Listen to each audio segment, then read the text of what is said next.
You're sitting in a cafe in Tehran, sipping Persian tea, watching the bustling streets filled with merchants hawking their wares and children playing soccer between parked cars. Life feels normal, peaceful even.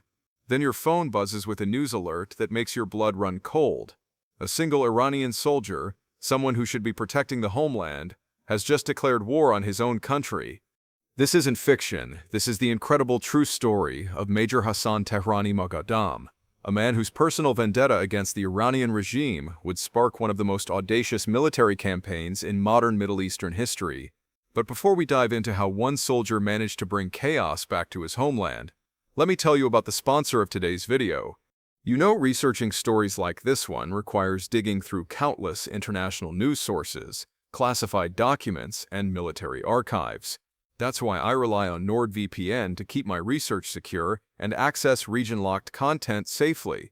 Whether I'm connecting to servers in different countries to access local news reports or ensuring my sensitive research stays protected, NordVPN gives me the digital tools I need to uncover these hidden stories. With military-grade encryption and servers in over 60 countries, NordVPN doesn't just protect your data, it opens up a world of information that might otherwise be restricted. Try NordVPN risk-free for 30 days using the link in the description and get an exclusive discount that's only available to viewers of this channel. Now, let's get back to our story about the soldier who turned his military training against his own nation. Hassan Tehrani Moghaddam wasn't born a revolutionary. In fact, his early years suggested quite the opposite trajectory. Growing up in a middle-class family in Isfahan, Hassan showed all the signs of becoming a model citizen of the Islamic Republic. His father worked as a government clerk, his mother taught at a local elementary school, and young Hassan excelled in his studies with dreams of serving his country. The path to military service seemed natural for Hassan. Iran in the 1990s was still recovering from the devastating 8-year war with Iraq, and military service carried both honor and practical benefits. Hassan enlisted in the Revolutionary Guard Corps at 18, displaying exceptional tactical skills and unwavering loyalty to the regime. His commanding officers noted his analytical mind and natural leadership abilities, but sometimes the very institutions that forge our loyalties also plant the seeds of our rebellion. During his third year of service, Hassan was stationed at a border outpost near the Iraqi frontier. This wasn't glamorous duty, mostly watching empty desert and filing routine reports, but it was here that Hassan first witnessed something that would fundamentally alter his worldview. A convoy of unmarked vehicles crossed into Iranian territory under cover of darkness. Instead of intercepting them, Hassan's unit was ordered to provide escort. The convoy carried weapons, cash, and documents that Hassan wasn't supposed to see. But military life had taught him to observe everything, and what he observed was his own government facilitating arms deals with the same groups that had killed his fellow soldiers just years earlier. The cognitive dissonance was overwhelming. How could the regime that claimed to protect Iranian sovereignty be secretly dealing with its enemies? Hassan kept his doubts to himself, but the seed of distrust had been planted. Over the following months, he began paying closer attention to the inconsistencies between official policy and actual practice. He noticed how certain shipments disappeared from inventory without explanation. He observed how specific intelligence reports were buried rather than acted upon. Most troubling of all, he realized that the very corruption he'd been taught to fight against was endemic within the system he'd sworn to protect. The breaking point came during a covert operation in Syria. Hassan's unit was tasked with training local militia groups, but the mission parameters kept changing. Resources meant for defensive purposes were being diverted to offensive operations.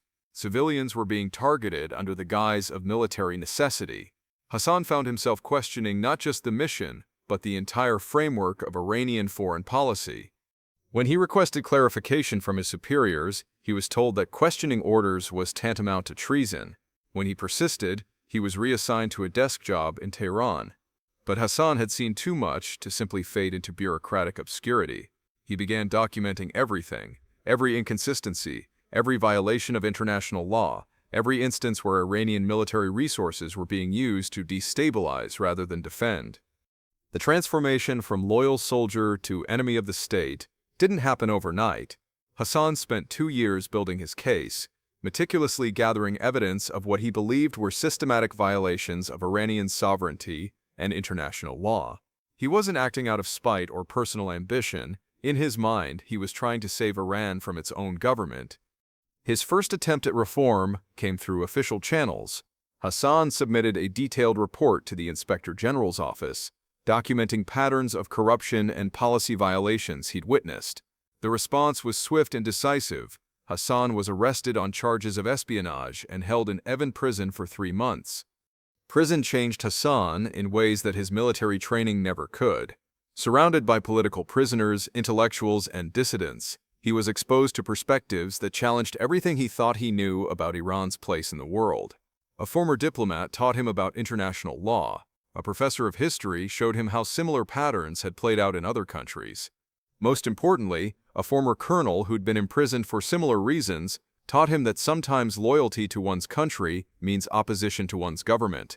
When Hassan was released, it was with the understanding that he would never again serve in a military capacity. He was assigned to a civil service position, filing paperwork in a government office where his training and experience were wasted. But Hassan had learned something crucial during his imprisonment. If you can't change the system from within, you have to change it from without. The plan that Hassan began developing was audacious in its scope and terrifying in its implications. He would use his military knowledge and training to expose the Iranian government's activities in a way that couldn't be ignored or covered up. But exposure alone wasn't enough. He needed to create consequences that would force real change. Hassan began reaching out to international organizations, intelligence services, and media outlets. He offered detailed information about Iranian military operations, weapons trafficking, and covert activities. But he wasn't just whistleblowing. He was strategic intelligence warfare. Every piece of information he provided was calculated to maximum damage to specific operations while minimizing harm to innocent individuals. The Iranian government initially dismissed Hassan as a disgruntled former soldier seeking attention, but as his intelligence began disrupting actual operations, they realized they were dealing with someone who posed a genuine threat to national security. The manhunt for Hassan Tehrani Moghaddam became one of the most intensive domestic security operations in Iranian history.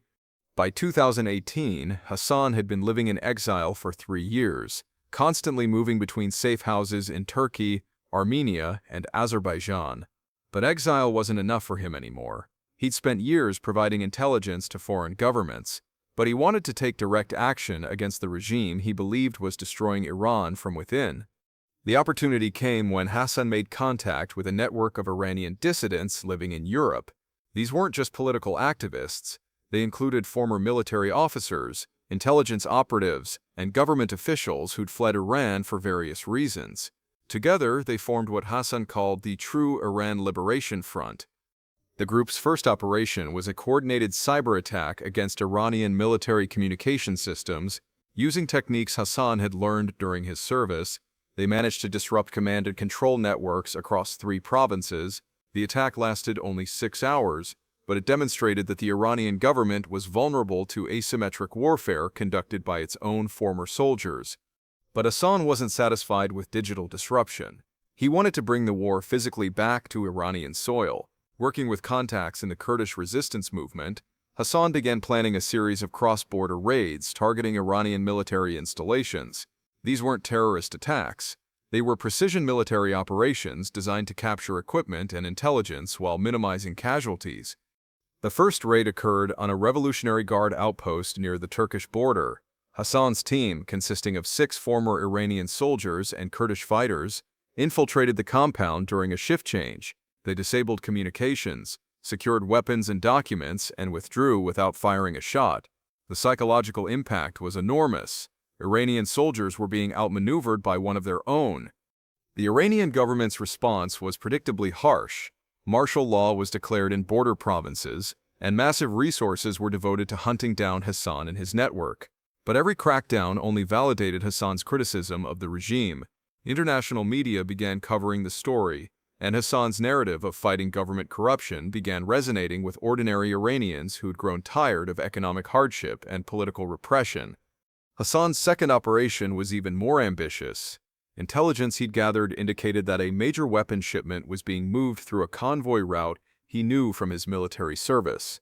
Instead of simply disrupting the convoy, Hassan decided to capture it entirely. The operation required precise timing and coordination with multiple groups. but Hassan's military training served him well. The convoy ambush was a complete success. Hassan's team captured not just weapons and equipment, but also documentation proving Iranian military involvement in conflicts across the Middle East. Most importantly, they captured several high-ranking officers whose testimony would later provide crucial evidence of government corruption. But success came with a price. The Iranian government branded Hassan a terrorist and placed a substantial bounty on his head. More troubling, Hassan began receiving intelligence that government agents had infiltrated his network. The hunter was becoming the hunted, and Hassan realized that his war against the Iranian government was escalating in ways he might not be able to control. The Iranian government's counteroffensive against Hassan's network was swift and brutal. Using techniques learned from decades of suppressing domestic dissent, they began systematically targeting anyone connected to Hassan's operations. Safe houses were raided, communications were intercepted, and several key members of the Liberation Front were captured or killed. Hassan faced a critical decision: abandon his campaign and fade into permanent exile, or escalate the conflict in ways that would put even more lives at risk. The choice was complicated by intelligence suggesting that the Iranian government was planning a major false flag operation to justify increased domestic repression and international aggression. The false flag operation, as Hassan understood it, involved staging an attack on Iranian soil that would be blamed on foreign enemies. This would provide justification for martial law, suspension of civil liberties, and military action against neighboring countries. Hassan realized that his personal war against government corruption had evolved into something much larger, a race to prevent regional war. Working with contacts in international intelligence services, Hassan began developing a plan to expose the false flag operation before it could be executed. But this required infiltrating Iranian government communications at the highest levels, something that would require resources and expertise beyond what his network possessed. The solution came from an unexpected source. Hassan was contacted by a group of Iranian military officers who remained active in the Revolutionary Guard, but had become disillusioned with the regime's direction. They offered to provide intelligence and assistance, but only if Hassan agreed to modify his tactics to avoid civilian casualties and focus specifically on preventing the false flag operation. This alliance between active and former military personnel created unprecedented opportunities for Hassan's network. They gained access to real-time intelligence about government operations, secure communication channels, and most importantly, the ability to verify information about the planned false flag attack. The intelligence they gathered was both detailed and terrifying. The Iranian government planned to stage a chemical weapons attack on a civilian target, blame it on Israeli or American agents, and use the resulting outrage to justify a series of military operations across the Middle East. The attack would kill hundreds of innocent Iranians, but the government considered this acceptable collateral damage in service of their larger strategic objectives. Hassan realized that preventing this attack would require direct action inside Iran. He would have to return to the country he'd fled, infiltrate government facilities, and confront the very people who trained him to be a soldier. The boy from Isfahan who dreamed of serving his country was about to wage war against the capital city itself. Hassan's return to Iran was accomplished through a network of smugglers and sympathizers who moved him across the Turkish border hidden in a supply truck. After 5 years in exile, seeing the familiar landscape of his homeland triggered complex emotions. This was the country he'd sworn to protect, but he was returning as its enemy. The first challenge was establishing a secure base of operations. Hassan's contacts in Tehran had prepared a safe house in an industrial district. But getting there required moving through multiple security checkpoints.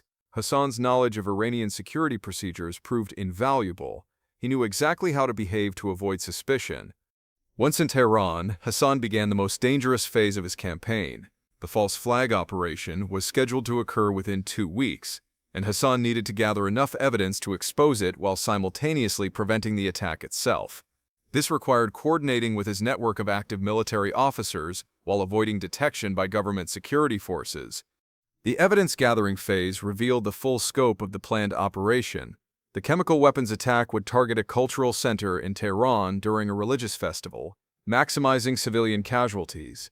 The weapons would be delivered by a team of government agents disguised as foreign operatives, and the attack would be filmed to provide propaganda material for the international media.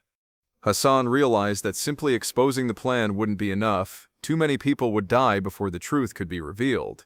He needed to prevent the attack while simultaneously documenting government involvement in planning it. This required a level of coordination and precision that would test every skill he'd learned during his military career. The plan Hassan developed was risky but elegant. His network would intercept the chemical weapons before they reached the target, while simultaneously recording evidence of government involvement. The operation would need to be executed flawlessly. Any mistakes would result in either the attack proceeding as planned or Hassan's team being captured or killed. The night of the operation, Hassan positioned himself at the coordination point where he could monitor multiple phases of the mission. His team had grown to include former military officers, civilian activists, and even sympathetic current government employees. Everyone understood that they were risking their lives to prevent a massacre. The chemical weapons intercept went smoothly. Hassan's team, using military tactics he'd perfected during his service, disabled the government agents and secured the weapons without causing casualties. But the real challenge was yet to come. They needed to extract the evidence and escape Tehran before government forces could respond. The success of Hassan's operation sent shockwaves through the Iranian government. Not only had they been prevented from executing their false flag attack, but evidence of their planning had been captured and was already being distributed to international media outlets. The regime's credibility was shattered, and Hassan had achieved something unprecedented. He'd forced the Iranian government to confront the consequences of its own actions. But success came with a price. Hassan's location had been compromised during the operation, and government forces were closing in on his safe house. The final phase of his campaign would require fighting his way out of the capital city while ensuring that the evidence of government corruption reached the international community. The extraction operation was a running battle through the streets of Tehran. Hassan's team, using guerrilla tactics against government forces, demonstrated that military training could be turned against those who'd provided it. The psychological impact was enormous. Iranian soldiers were being outfought by one of their own, using the very techniques they'd been taught to defend the regime. Hassan's escape from Tehran became the stuff of legend. Moving through underground tunnels, abandoned buildings, and sympathetic neighborhoods, he managed to evade capture while coordinating the release of evidence to multiple international outlets. The story of the prevented false flag attack dominated global media for weeks, and Hassan's narrative of fighting government corruption resonated with people around the world. But Hassan's personal war against the Iranian government had achieved something larger than he'd originally intended. The exposure of the false flag operation triggered a series of investigations and sanctions that significantly weakened the regime's international position. More importantly, it demonstrated that ordinary people, even those with military training, could effectively resist government tyranny. The Iranian government's response to Hassan's success was predictably harsh. Martial law was declared throughout the country, and massive resources were devoted to capturing Hassan and dismantling his network. But the damage had been done. The regime's credibility was shattered, and Hassan had proved that even the most powerful governments are vulnerable to determined resistance. Hassan Tehrani Moghaddam's story represents something unique in modern warfare, a soldier who used his military training not to serve his government, but to hold it accountable. His personal journey from loyal soldier to enemy of the state illustrates the complex relationship between individual conscience and institutional loyalty. The Iranian government eventually branded Hassan a terrorist and placed a substantial bounty on his head. But to many Iranians, he represented something different, a man who'd risked everything to prevent his own government from massacring its citizens.